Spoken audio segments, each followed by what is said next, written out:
Hello लोगोफोर खुलुमबाय welcome back to माय यूट्यूब चैनल नोंथांमोन साफ्रोमखौ आंनि यूट्यूब चैनलनि गोदान भिडिअ बरायहरनाय जाबाय। तो लोगोफोर नोंथांमोना नायगासिनो दङ बड' लेंगुवेज सिके यूट्यूब चैनल। तो नोंथांमोना जुदि फार्स्टआव आंनि बे चैनलाव गोदानब्ला चैनलखौ साबस्क्राइब लाइक कमेन्ट शेयार खालामनो थाखाय गुरै खावलायनाय जाबाय।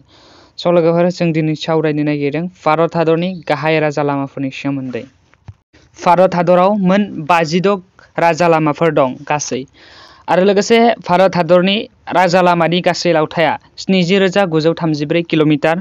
रायजोआरि राजा लामाफोरनि लावथाया 1,54,522 किल'मिटार।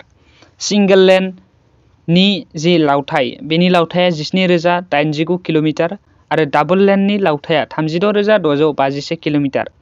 4 लेन और 6 लेन और 8 लेन बेनि गासै लावथाया 17,194 किल'मिटार। रेलवेनि लामानि लावथाया 63,028 किल'मिटार आरो दै लामानि लावथाया 14,500 किल'मिटार। लकसभानि मासिया गासै 545 गं आरो लोगोसे रायजो सभानि मासिया थामहिनबा भारत हादरनि रायजो सभानि मासिया गासै 245। तो बेखिनियानो भारत हादरनि गाहाय राजा लामाफोरनि सोमोन्दै जों सावरायनायनि भिडिअआ।